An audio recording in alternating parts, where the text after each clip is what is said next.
Welcome to రాజనీతి. ఈరోజు మన స్టూడియోలో ప్రముఖ రాజకీయ విశ్లేషకులు అప్సాన్ రాజేష్ గారు ఉన్నారు. రాజేష్ గారు నమస్తే. నమస్తే. రాజేష్ గారు, జనసేన టీడీపీ మధ్య పొత్తు కుదిరింది. సీట్లు కూడా 24 సీట్లు కన్ఫర్మ్ చేశారు.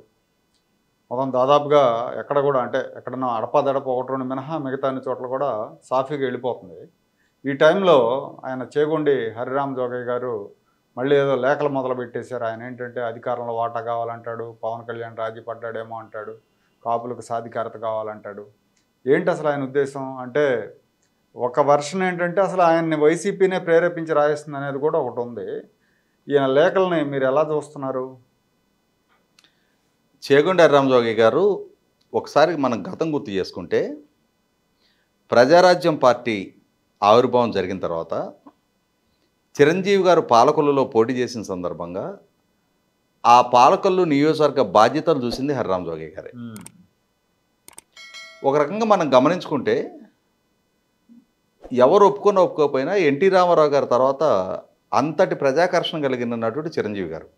ఆ రోజుల్లో 2009లో ఆయన ఆ ఎన్నికలను ఎదుర్కోబోతున్న సమయంలో 2008లో ప్రజారాజ్యం పార్టీ ఆవిర్భావం జరిగిన నాడు మోస్ట్ ఎఫెక్టివ్ క్రౌడ్ పుల్లర్ ఆయన. అంతటి క్రౌడ్ పుల్లింగ్ ఎబిలిటీ ఉన్న చిరంజీవి గారు పాలకొల్లులో ఎందుకు ఓడిపోయారో మొట్టమొదట హరిరామ్ జోగయ్య గారు సమాధానం చెప్పాలి. ఎందుకంటే ఆ రోజు చిరంజీవి గారి చుట్టూ కూడా ఈ హరిరామ్ జోగయ్య గారు లాంటి వాళ్ళే కాపు కాపు అని చెప్పని వాళ్ళని ఒక కులానికి పరిమితం చేసిన పర్యవసానం ఆ రోజు అంతటి క్రౌడ్ పుల్లింగ్ ఎబిలిటీ ఉన్న చిరంజీవి గారు స్వయంగా పాలకొల్లులో ఓడిపోవడం జరిగింది.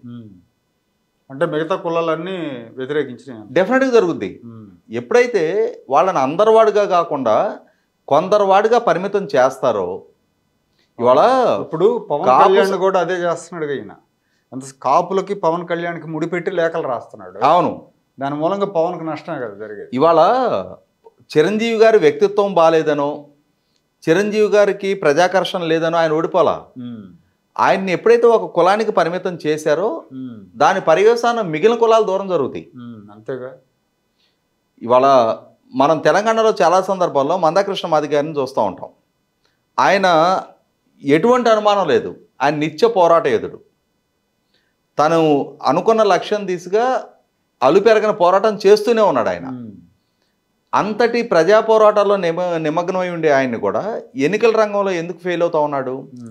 ఆయన మీద ఉన్న ఒక కులం అనే ముద్ర. అవును, ఇవాళ కంటెస్ట్ చేసినప్పుడు వేమూరులో కూడా కంటెస్ట్ చేసి ఓడిపోయారు ఆయన. ఇవాళ ఎన్టీ రామారావు గారిని ప్రజలు ఆదరించారు అని అంటే ఆయనకి అన్ని కులాల మద్దతు దొరకబట్టి ఆయన ముఖ్యమంత్రి కాగలిగారు. కానీ ఇవాళ సుదీర్ఘకాలంగా తెలుగుదేశం పార్టీ రాజకీయాల్లో మనగలుగుతుంది. చంద్రబాబు నాయుడు గారు 3 సార్లు ముఖ్యమంత్రి కాగలిగారు. 2014లో 1999లో కూడా చంద్రబాబు గారి నాయకత్వంలో తెలుగుదేశం పార్టీ అధికారంలోకి రాగలిగింది అని అంటే తెలుగుదేశం పార్టీ ఆవిర్భావం జరిగిన తర్వాత ఎదుర్కొన్న 9 ఎన్నికల్లో 5 సార్లు అధికారం దక్కించుకోగలిగింది. అన్ని కులాల మద్దతు ఉంటే అది సాధ్యపడుతుంది తప్ప ఒక్క కమ్మవారు మాత్రం ఓట్లేస్తే తెలుగుదేశం పార్టీ ఎన్టీ రామారావు గారు ముఖ్యమంత్రి కాలేరు. ఒక్క కాపులు ఓట్లేస్తే చిరంజీవి గారు ముఖ్యమంత్రి లేకపోతే రాజకీయాల్లో మనలేరు. పవన్ కళ్యాణ్ గారికి కూడా అదే వర్తిస్తుంది. ఈ అంశాన్ని విస్మరించి ఎందుకు మరి ఆయన సీనియర్ కదా, ఆయనకు తెలియదా?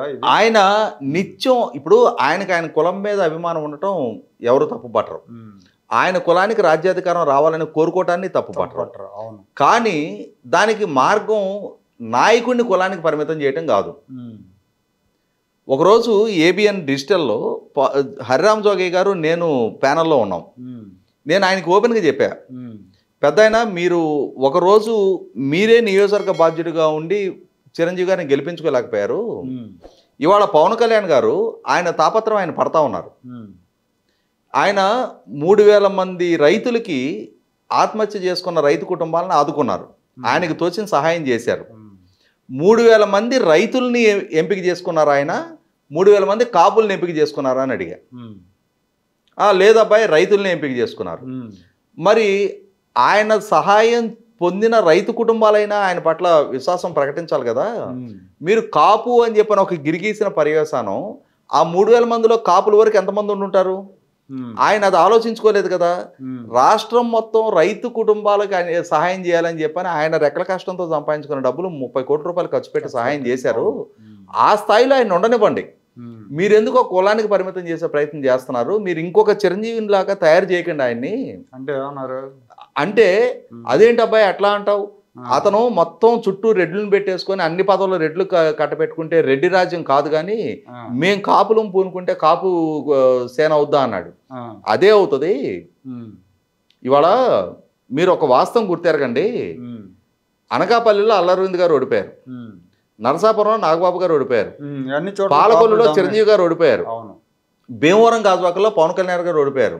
ఎందుకని? వాళ్ళ మీద అవినీతి చరిత్రలు ఉన్నాయా? వాళ్ళు ఏమైనా ప్రజాకంటకులుగా వాళ్ళ మీద ఏమైనా ముద్ర ఉందా? వాళ్ళు ఏమైనా ప్రజాకర్షణ కలిగిన వాళ్ళు కాదా? ఎందుకు ఈ ఫలితాలు ఇట్లా ఎదురవుతున్నాయి? మీరు మొట్టమొదటి రియలైజ్ అవ్వండి. మీరు వాళ్ళ రాజకీయం వాళ్ళని చేసుకొనిండి. మీరు ఈ కాపు అని సర్కిల్ వాళ్ళ చుట్టూ గీయటం వలన మిగిలిన వాళ్ళు వాళ్ళకి దూరం జరుగుతున్నారు. వాళ్ళ దగ్గర వేరే మైనస్లు ఏం లేవు, ఆ మైనస్ మీరుగా అవుతున్నారు. మీరు అది రిలీజ్ అవ్వండి అని చెప్పని చెప్తే ఆయన డైజెస్ట్ చేసుకోలేపారు దాన్ని. 100కి 100 రూపాయలు ఇవాళ పవన్ కళ్యాణ్ గారు ఆయన బలం ఆయనకి తెలుసు, ఆయన బలహీనతలు ఆయనకి తెలుసు. ఎందుకంటే ఇక్కడ వైసీపీ తెలుగుదేశం 2 బలమైన పక్షాలుగా ఆల్రెడీ ఎమర్జ్ అయి ఉన్నాయి. ఇక్కడ స్పేస్ క్రియేట్ చేసుకోవాలి జనసేన. స్పేస్ లేదు. ఎన్టీ రామారావు గారు పార్టీ పెట్టినాడు, ఆ రోజు ఒక వ్యాక్యూమ్ ఉంది. దాన్ని తెలుగుదేశం పార్టీ రూపంలో ఎన్టీ రామారావు గారికి ఉన్న ప్రజాకర్షణతో ఆ వ్యాక్యూమ్ని ఆక్యుపై చేసేశారు. ఆ వ్యాక్యూమ్ లేని పరిస్థితుల్లోనే ప్రజారాజ్యం పార్టీ కూడా ఫెయిల్ అయింది. అక్కడ స్పేస్ లేని దగ్గర స్పేస్ క్రియేట్ చేసుకోవడానికి పవన్ కళ్యాణ్ గారు ఒక ప్రయత్నం చేసుకుంటున్నారు. చాలా ఓపికగా ఆ పార్టీకి ఒకే ఒక స్థానం దక్కినా, ఆయన పోటీ చేసిన 2 స్థానాల్లో ఓడిపోయినా ప్రజారాజ్యం అనుభవం చూసిన వాళ్ళు ఏమనుకున్నారంటే ఇంకా ఈ పార్టీ కూడా ఎక్కువ రోజులు కనపడదు, ఇక పవన్ కళ్యాణ్ గారు ఇక సినిమాలకు పరిమితం అయిపోతారు అనుకున్న స్థాయి నుంచి అందరి అంచనాలు తారుమారు చేస్తే ఆయన కసిగా పట్టుదలగా తన పార్టీలో నెగ్గిన ఒక శాసనసభ్యుడు కూడా అధికార పార్టీకి ఫిరాయించినా కూడా, ప్రభుత్వం వైపు నుంచి ఆయన మీద ముప్పేటదాడు జరుగుతున్నా కూడా, ఆయన వ్యక్తిత్వాన్ని పాల్పడుతున్నా కూడా ఉన్న కొద్దిపాటి రిసోర్సెస్ తోటి ఆయన పార్టీని పట్టుదలగా కొనసాగించుకుంటున్నాడు. ఆయన తాపత్రం ఆయన పడుతున్నాడు. ఇవాళ రాజీలేని పోరాటం ప్రభుత్వం మీద చేస్తూ ఉన్నారు, ప్రభుత్వాన్ని ప్రశ్నిస్తూ ఉన్నారు. ఆయన ఒక వ్యాక్యూమ్ క్రియేట్ చేసుకునే ప్రయత్నం చేసుకుంటున్నారు. ఆయన ఒక లాంగ్ రన్ పాలిటిక్స్ చేయాలి. ఈరోజు కాకపోతే నెక్స్ట్ టెన్యూరు, ఆ కాకపోతే పై టెన్యూరు, నన్నంటూ గుర్తించే నాకు ఒక అవకాశం ఇచ్చే టైం వచ్చే వరకు నేను వెయిట్ చేస్తానని చెప్పి ఆయన ప్రయత్నం చేసుకుంటున్నారు. వీళ్ళెందుకు ఇంత ఇప్పుడు 24 స్థానాలు ఆయనకి ఆయన బలాల గురించి బలహీనత గురించి అవగాహన లేకుండానే పార్టీని నడుపుతుంది ఆయన. ఇవాళ రేపు ఒక 50 మందిని తీసుకొని 50 మందిని నెగ్గించుకునే రిసోర్సెస్, దానికి కావాల్సిన మెకానిజం కూడా ఉందో లేదో ఆయనకి అంచనా వేసుకోలేరా? ఇటువంటి సందర్భంలో ఆయన ప్రాక్టికల్గా ఉంటే ఈ ఇంప్రాక్టికల్ డిమాండ్లు పెట్టి ఎమోషనల్గా ఆయన ఏదో బ్లాక్మెయిల్ చేయాలని చెప్పిన ప్రయత్నం చేయటం 100కి 100 రూపాయలు చాలా సందర్భాల్లో పవన్ కళ్యాణ్ గారు కూడా దీనివల్ల ఆయన మీద ఏమో ఒక రకంగా ప్రెజర్ పెరిగింది. అవును, ఇంకో రకంగానేమో కులముద్ర పడతా ఉంటాయి. 100కి 100 రూపాయలు కులముద్ర పడిపోతుంది. వైసీపీ పార్టీ ఏది ఆశిస్తుందో జగన్మోహన్ రెడ్డి గారు ఏం చేస్తారు? పవన్ కళ్యాణ్ గారు ప్రభుత్వాన్ని ఏదైనా అంశం పట్ల విమర్శ చేయంగానే కాపు నాయకుల చేత కౌంటర్ ఇప్పిస్తారు. ఇప్పుడు ఆయన ప్రభుత్వాన్ని విమర్శిస్తున్నారు. ప్రభుత్వం నుంచి ఇప్పుడు తెలుగుదేశం పార్టీని విమర్శించాలంటే సజ్జల రామకృష్ణారెడ్డి ఇంకొకళ్ళు ముందుకొచ్చి మాట్లాడుతున్నారు కదా. కానీ పవన్ కళ్యాణ్ గారిని విమర్శించాలంటే మాత్రం గుడివాడ అమర్నాథ్, అంబటి రాంబాబు, పేరు నాని లాంటి కులపరంగా అంటే పవన్ కళ్యాణ్ గారిని ఒక కుల నాయకుడిగా పరిమితం చేయాలనేది వైసీపీ స్ట్రాటజీ. అంటే ఆయనని అందరివాడుగా కాకుండా కొన్ని పాకెట్స్కి పరిమితం చేయాలి అని చెప్పని వైసీపీ ఒక స్ట్రాటజికల్గా వాళ్ళు పనిచేస్తూ ఉంటే, వాళ్ళు ఆ వ్యూహం పన్నుతూ ఉంటే, అదే కాలానికి చిక్కి హరిరామ జోగి గారు లాంటి వాళ్ళు కూడా ఆయన మోస్ట్ ఎఫెక్టివ్ క్రౌడ్ పుల్లరు. ఆయన రాయలసీమ ప్రాంతానికి వెళ్ళినా, ఉత్తరాంధ్రకి వెళ్ళినా, దక్షిణాంధ్రకి వెళ్ళినా, ఎక్కడికి వెళ్ళినా ఆయన అంటూ నిలబడ్డ దగ్గర ఎవరూ రూపాయి ఖర్చు పెట్టకుండా కొన్ని వేల మంది పోగలిగిన ఆకర్షణ ఆయనకు ఉంది, క్రౌడ్ పుల్లింగ్ ఎబిలిటీ ఆయనకు ఉంది. అటువంటి దాన్ని కన్సాలిడేట్ చేసుకొని ఆయనకు ఒక ఓట్ బ్యాంకు సృష్టించుకొని కొన్ని నియోజకవర్గాల్లో ఇప్పుడు నెగ్గితే రాబోయే ఎన్నికల దానికి మరింత విస్తృతపరచుకోవడానికి అవకాశం ఉంటుందని చెప్పని ప్రయత్నం ఆయన చేస్తున్నారు. ప్రభుత్వం దమననీతి ప్రదర్శిస్తుంది, రాష్ట్రాన్ని అధోగతి పాలు చేస్తుంది. ఈ ప్రభుత్వాన్ని దింపటం మొట్టమొదటి టార్గెట్గా ఇరు పార్టీలు భావిస్తూ ఉన్నాయి. ఈ సందర్భంలో అసలు ఎందుకు ఆయన ప్రభుత్వ వ్యతిరేక ఓటు చీలనివ్వకూడదు అన్నాడు? ఇప్పుడున్న పరిస్థితుల్లో ప్రభుత్వాన్ని ఫామ్ చేయడానికి కావాల్సిన మెజార్టీ సంతరించుకోవడానికి తెలుగుదేశం పార్టీకి జనసేన అవసరంలా, గౌరవప్రదమైన సంఖ్యలో సీట్లు గెలవడానికి జనసేనకు తెలుగుదేశం అవసరంలా. ఇరు పార్టీలు ఎవరికాళ్ళు పోటీ చేసినా కూడా జగన్మోహన్ రెడ్డి ఓడతాడు, ప్రభుత్వం మారుతుంది, ఎవరికి సంఖ్యలో వాళ్ళు ఆ గౌరవప్రదమైన సంఖ్యలో స్థానాలు దక్కించుకుంటారు. కానీ జగన్మోహన్ రెడ్డి కూడా బలమైన ప్రతిపక్షంగా ఉంటాడు. 2014లో లాగా అతను కూడా ఒక బలమైన ప్రతిపక్షంగా ఉంటాడు. దాన్ని నివారించాలి అని అంటే ప్రభుత్వ వ్యతిరేక ఓటు చీలకుండా ఈ రెండు పార్టీలు కనుక సమిష్టిగా పోటీ చేసినప్పుడు జగన్మోహన్ రెడ్డిని వీలైనంత వరకు మార్జినలైజ్ చేయడానికి ఆస్కారం ఉంటుంది. ఇవాళ చంద్రబాబు నాయుడు గారు ముఖ్యమంత్రి అవుతారు, జగన్మోహన్ రెడ్డి గారు ఒక బలమైన ప్రతిపక్షంగా ఎదురు కనిపిస్తూ ఉంటాడు. చంద్రబాబు నాయుడు గారిని ఆంధ్రప్రదేశ్ ప్రజలను నమ్మి ఏ ఇన్వెస్ట్ అయినా వస్తాడు ఆంధ్రప్రదేశ్ వైపు? ఆయన బలమైన ప్రతిపక్షంగా ఉంటే ఎవరు రారు. అసలు చంద్రబాబు నాయుడు గారు ఒక డిఫాల్ట్ సీఎంగా మిగిలిపోతారు. ఆయన రచించిన అభివృద్ధి ప్రణాళికలు అమలుపరచలేరు, ఈ అప్పుల భారం నుంచి రాష్ట్రాన్ని బయటపడలేరు, ఆయన ప్రామిస్ చేసిన సంక్షేమ పథకాలను ఇంప్లిమెంట్ చేయలేరు. ఒక డిఫాల్టర్గా ఆయన ప్రజల ముందు మిగిలిపోతారు. అన్నిటికన్నా ముఖ్యంగా బ్రాండ్ ఏపీ శాశ్వతంగా కనుమరుగైపోద్ది. ఇవాళ ఆంధ్రప్రదేశ్ ప్రజల్ని జగన్మోహన్ రెడ్డిని మరొక్కసారి ఇంత విధ్వంసం సృష్టించిన తర్వాత కూడా, ఇంత విపత్కర పరిస్థితులు ఎదుర్కొంటా కూడా మళ్ళీ జగన్మోహన్ రెడ్డిని ఒక బలమైన ప్రతిపక్షంగా ప్రజలు కనుక రాజకీయ రంగం మీద ఉంచారు అని అంటే ఆంధ్రప్రదేశ్ బ్రాండింగ్ అనేది శాశ్వతంగా కనుమరుగైపోవటం ఖాయం. అటువంటి సందర్భంలో శాశ్వతంగా 5 కోట్ల మంది ప్రజల భవిష్యత్తు పణంగా పెట్టబడుద్ది. ఇవి గుర్తెరిగారు కాబట్టి జగన్మోహన్ రెడ్డి అనే ఫ్యాక్టర్ రాజకీయాల్లో వీలైనంత వరకు మార్జినలైజ్ చేస్తే ఒక బలమైన అధికార పక్షంగా ఉండాలి అని అంటే ఈ రెండు పార్టీలు కూటమిగా పోటీ చేస్తేనే సాధ్యం. ఈ రెండు పార్టీల మధ్య ఓట్ల చీలిక వాళ్ళకి అడ్వాంటేజ్ కాకూడదు. కాబట్టి ఈ రెండు పార్టీలు కూటమిగా పోటీ చేయాలని చెప్పని ఒక బలమైన కాంక్షతోటి రాష్ట్ర అవసరాల దృష్ట్యా, ప్రజల అవసరాల దృష్ట్యా వీళ్ళు పోటీ చేయాలని చెప్పి నిర్ణయం తీసుకున్నారు. ఈ తీసుకున్న ప్రాసెస్లో ఖచ్చితంగా కొంత కన్స్ట్రెయిన్స్ ఉంటాయి. జనసేనకి కేటాయించిన స్థానాల్లో తెలుగుదేశం పార్టీ నాయకులు అక్కడ సీట్లు ఆశించే వాళ్ళు ఉంటారు. మొదటి నుంచి పార్టీ కట్టుబడి ఉండి ప్రజలతో మమేకవుతున్న నాయకులు ఉంటారు. వాళ్ళ రాజకీయ అవకాశాలు శాశ్వతంగా కనుమరుగవుతాయి. మళ్ళీ 5 సంవత్సరాల నాటికి రాజు ఎవరో రెడ్డి ఎవరో. ఇటువంటి పరిస్థితుల్లో వాళ్ళలో ఇబ్బందికరమైన పరిస్థితులు, వాళ్ళని సమాధానపరచుకోవాల్సిన బాధ్యత విదిన్ ద పార్టీ ఆ నాయకత్వం చూసుకుంటుంది. అదే సందర్భంలో జనసేన పార్టీ 24 స్థానాలకే పరిమితం అయిన నేపథ్యంలో మిగిలిన నియోజకవర్గాల్లో ఆ పార్టీలో పనిచేసిన నాయకులు ఉంటారు. వాళ్ళ రాజకీయ అవసరాలు దెబ్బతింటాయి, వాళ్ళు అలుగుతారు. వాళ్ళని సమాధానం పరచుకోవాల్సిన బాధ్యత పవన్ కళ్యాణ్ గారు. అది ఆ రెండు పార్టీల నాయకత్వాలు చూసుకుంటాయి. ఇటువంటి సందర్భంలో అంటే వీటిని సర్దుబాటు చేసుకొని ప్రత్యర్థిగా ఉన్న ప్రభుత్వంతో ఢీకొనడానికి వాళ్ళు సమాయత్తం అవ్వాలి. ఆర్థికంగా, అంగబల పరంగా, ప్రభుత్వ యంత్రాంగ పరంగా, అన్నిటికన్నా ముఖ్యంగా కావాల్సినంత మీడియా సపోర్టు, కావాల్సినంత వ్యూహకర్తల సపోర్టు, అన్నిటికన్నా ముఖ్యంగా లక్షల మంది ప్రైవేట్ ఆర్మీలాగా వాలంటీర్లు, గృహసారథులు, సచివాలయ సిబ్బంది ఇంతమందిని చేతిలో పెట్టుకొని అతని ఎన్నికలకు సమాయత్తం అవుతున్నప్పుడు అతన్ని ఢీకొనటానికి వీళ్ళ రిసోర్సెస్, వీళ్ళకున్న ఎనర్జీ లెవెల్స్ వాటి మీద కేంద్రీకరించాలా? ఈ హర్రామ్ జోగే లాంటి వాళ్ళు రాసే ఈ లేఖల మీద కేంద్రీకరించాలా? కనీసం ఆ వయసు వచ్చింది, ఆ పరిణత రాజకీయాల్లో ఆయన తిరిగి రాని పార్టీలు లేవు. నాకు తెలిసి ఆయన Telugu Desam, Congress party, Bharatiya Janata party, Prajarajyam, Janasena, YCP ఇన్ని పార్టీలు ప్రదక్షిణ చేసి వచ్చాడు. ఆయన నడవటానికి ఓపిక లేదు, మాట్లాడటానికి నోరు లేదు, లేఖలు మాత్రం వస్తున్నాయి. వన్స్వరాల్లో ఆయన పవన్ కళ్యాణ్ గారు మాకేం చేయాలో తెలుసు, నోరు మూసుకొని చెప్తే అయిపోద్ది కదా. ఇప్పుడు చివరిదాకా అంటే పెద్దరికాన్ని గౌరవించినంత వరకు ఆ గౌరవాన్ని నిలుపుకోవాలి.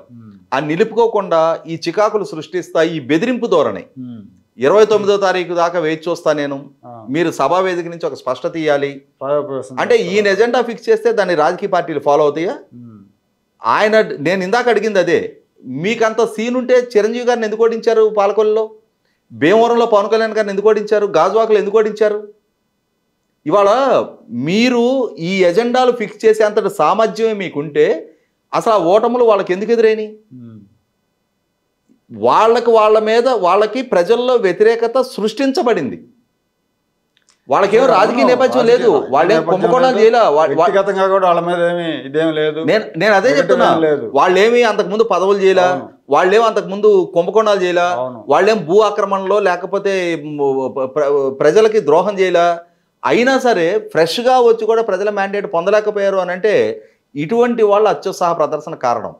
ఇప్పటికైనా రియలైజ్ అయ్యి వాళ్ళ మానాలను వదిలేసేస్తే వాళ్ళు ప్రజలలో ఆ యాక్సెప్టెన్స్ తెచ్చుకోగలుగుతారు. అట్లాంటిది వీళ్ళు ఎజెండా ఫిక్స్ చేసి అంటే సుదీర్ఘ రాజకీయ అనుభవం ఉన్న చంద్రబాబు నాయుడు గారు, దాదాపు 15 సంవత్సరాలుగా ప్రజలతో మమేకమవుతున్న పవన్ కళ్యాణ్ గారు, ఈయన ఫిక్స్ చేసిన ఎజెండా ప్రకారం వీళ్ళు రాజకీయ నిర్ణయాలు తీసుకోవాలా? అసలు ఆశ్చర్యంగా ఉంటుంది అది. మీరు ఇవాళ సభావేదిక మీద నుంచి అధికార పంపిణీకి సంబంధించి ఇవాళ అధికార పంపిణీ ఏం చేయాలి, ఎట్లా సర్దుబాటు చేసుకోవాలనేది ఆ రెండు పార్టీల నాయకులకి ఆ పరిణతి ఉంది. రేపటి రోజున క్యాబినెట్ కూర్పు ఎట్లా ఉండాలి, ఎవరు ఏ పదవులు తీసుకోవాలి అనేది వాళ్ళ ఇంటర్నల్ కూర్చొని మాట్లాడుకుంటారు. ఈయన ఎక్స్టర్నల్గా ఈయన డిక్టేట్ చేస్తే ఆయనకు ఫాలోవర్స్ కాదు వీళ్ళు. అవును. అదేమంటే కాపుసేన, అది జనసేన, కాపుసేన కాదు. దాన్ని జనసేనగానే ఉండేవండి. కాపులు మొత్తం జనసేనలో ఉన్నారా? వైసీపీలో లేరా? తెలుగుదేశంలో లేరా? లేరు. కాపులు మొత్తానికి మీరు నాయకుడా? మీరు ఆ ఎమోషన్ ఎక్స్ప్లాయిట్ చేసుకునే ప్రయత్నం చేస్తున్నారు. కాపు అనే ఎమోషన్ ఎక్స్ప్లాయిట్ చేసుకునే ప్రయత్నం చేస్తున్నారు. ఆ ఎమోషన్కి ఒక పరిమితి ఉంటుంది, పరిధి ఉంటుంది. మీరు ఆ పరిధి దాటి దాన్ని ఆ ముద్ర వేసే ప్రయత్నం చేయటం మూలన ఆయన్ని బలహీనుని చేసిన వాళ్ళు అవుతారు తప్ప బలవంతుని చేసిన వాళ్ళు కారు. అది రియలైజ్ అయితే ఈ 5 సంవత్సరాల తర్వాత 10 సంవత్సరాల తర్వాత అయినా సరే ఆయన మీరు కోరుకునే పదవిలోకి రాగలుగుతాడు. ఆయన వదిలేసేస్తే, ఆయన మానాన్ని ఆయన్ని రాజకీయాలు చేసుకొనిస్తే 100కి 100 పాళ్ళు సమాజం పట్ల బాధ్యత కలిగిన వ్యక్తి పవన్ కళ్యాణ్ గారు. అవినీతి దరి చేరనివ్వని నాయకుడు పవన్ కళ్యాణ్ గారు. అది ఇప్పటికే ప్రూవెన్ ఫ్యాక్టరు. అది ఆయనకి వ్యక్తిగతంగా క్రమశిక్షణ ఉంది. రాజకీయాల్లో పెద్దగా కరప్షన్ని ప్రోత్సహించకూడదనే ఆలోచన ఉన్న వ్యక్తి. ఖచ్చితంగా ఏదో ఒక రోజు ప్రజామోదంతో ఆ అవకాశాలు ఆయన దక్కించుకుంటాడు. మీరు ఈ ముళ్ళ కిరీటాలు ఆయనకి తల మీద పెట్టే ప్రయత్నాలు చేయకండి. ఓకే అండి, థ్యాంక్ యూ.